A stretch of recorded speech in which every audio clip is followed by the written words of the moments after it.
So this is a video series we're going to do called In Depth, presented by Kogel Bearings. We're going to do several videos throughout the season, just talking a little bit more about each bike design that I have, the changes that we're making, and in our video series that we've been doing, the framework series, it's entertaining. It's a mix of riding and kind of scratching the surface of the bike stuff. So in this series, we're going to be able to go a little bit deeper and talk about it. I think for the people that are into it, it's never enough information, and for the people who don't really care about the technical specs of the bike, it's always too much. So if you're not into that, this video might not be for you. So this video is pretty much just to cover the first frame that I've designed. And here it is. It's a standard pivot height 4-bar rocker bike. I actually looked at the file and I last modified it on June 29th, so of 2021. I've learned a lot since then and changed my mind and changed my opinion. So some things on this bike I could improve on, and but I mean, that's part of the process. So I was calling all my frames just NMDH205 because they have 205 mil of travel. This one I was calling Prototype 0A because this was Plan A, the standard pivot height, whereas the high pivot one is Plan B. So trying both of those, and they're both pretty much the same construction, just with a slightly different axle path and pedal kick. And in the next video, I'll go into that bike, and then the next one we'll compare them. But this one, I just wanted to just go over why I chose the numbers that I did on this bike.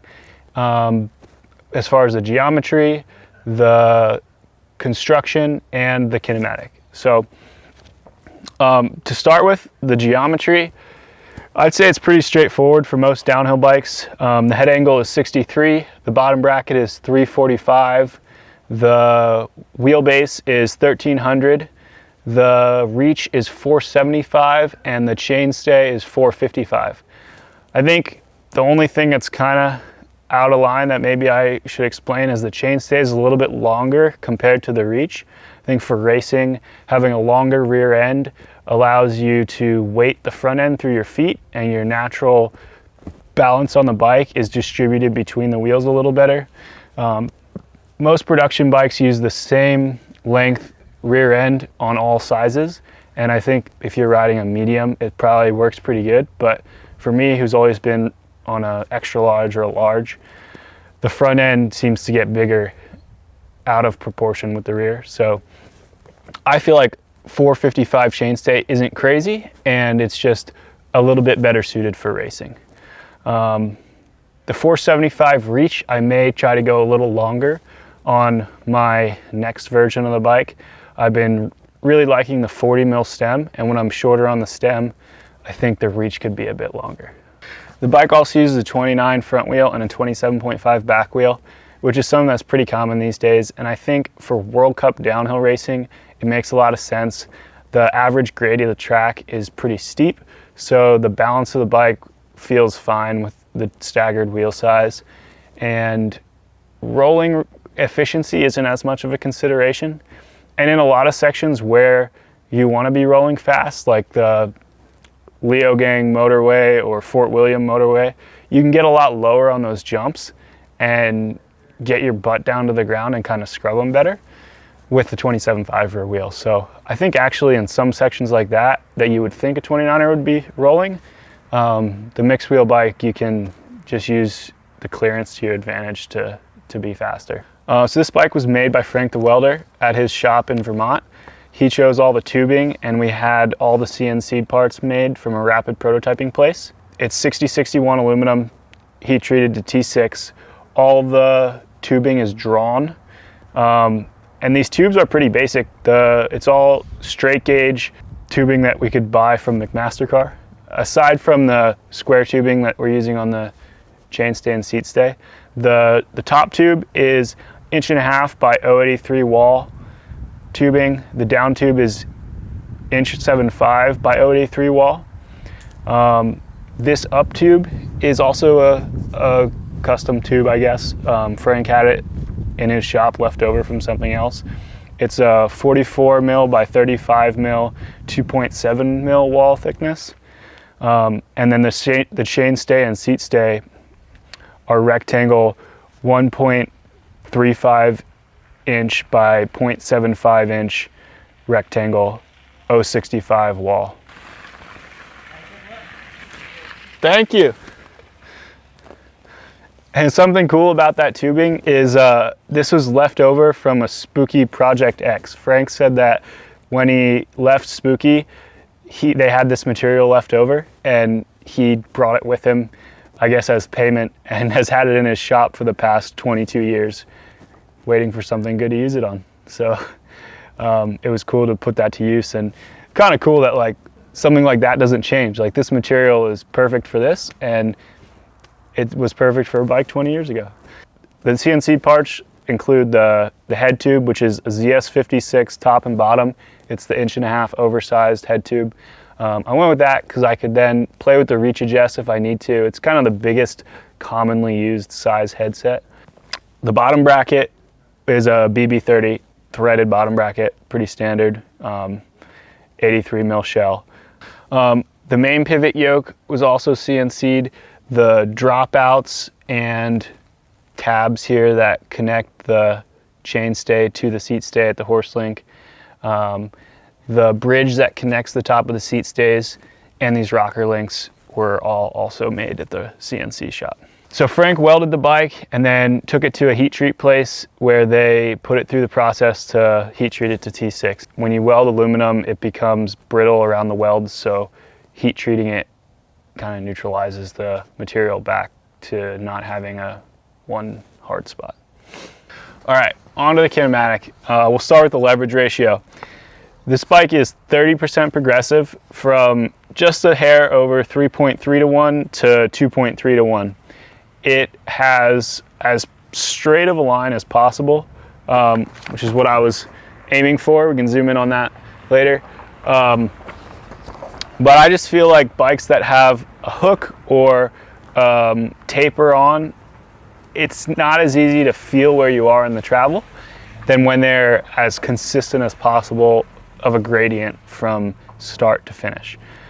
And I feel like, in my experience, 30% is not too much to where the end stroke feels really harsh, and not enough progression to where you're bottoming out. So I think that's kind of the sweet spot, at least for racing for me. And then the next thing that was important to me with this bike was the braking characteristic. And the anti-rise that I have is around 46% and finishes around 36%. So it's very low. I'd say most bikes are closer to 100. And the bike having a lower anti-rise number like this allows it to feel more active under braking. It definitely rides a little higher in the back than squatting, but the shock feels more supple, and the suspension I feel like it works a little better when you're braking. And on World Cup tracks, they're so steep that there's not a lot of sections where you're completely off the brake. You're always dragging the brakes slightly, even the best riders. So the bike working well in that situation, that was a pretty big consideration for me. And this layout allowed you to kind of play with where the horse link was and get the braking number that you wanted. So the axle path for me was kind of a balance between pedal kick and as rearward or less forward as the axle path could be. My axle path comes forward to 15 millimeters at bottom out. So that's pretty far rearward compared to other bikes that don't use an idler pulley or have a high pivot system. And I think that is a pretty good balance for a bike not using an idler pulley. The pedal kick is around 10 degrees, and that's in a 14 tooth. So that's pretty average. I think higher than that would not be a nice ride. But I'd say that balancing the pedal kick and axle path, this was kind of the sweet spot that I found I could get as rearward of an axle path with a reasonable amount of pedal kick. Now, the bike does work a lot better with an O-chain. 10 degrees of pedal kick is something to be considered. And with the O-chain, it takes that away and makes the bike feel a little smoother. Some things that worked and didn't work with this bike. For one, I was surprised how nicely it rode as soon as I got it. Like, I thought it would take a few tries of trial and error to get a bike to work well. I thought that my Kinematic was good, but it might be able to, and I could get there, but it might take a few iterations. But this one, I would say, I could race it right now. I had an engineer draw up all the CNC parts, and when I did that, I asked him to make it as simple as possible. I wanted to spend as little of money as I could to make this bike work, to prove the concept before I spent more money to refine it and make it look more like a finished product. So there's a few things that could be improved. The links were the main source of frustration. We used 2-piece rocker plates, and there's no bridge connecting them.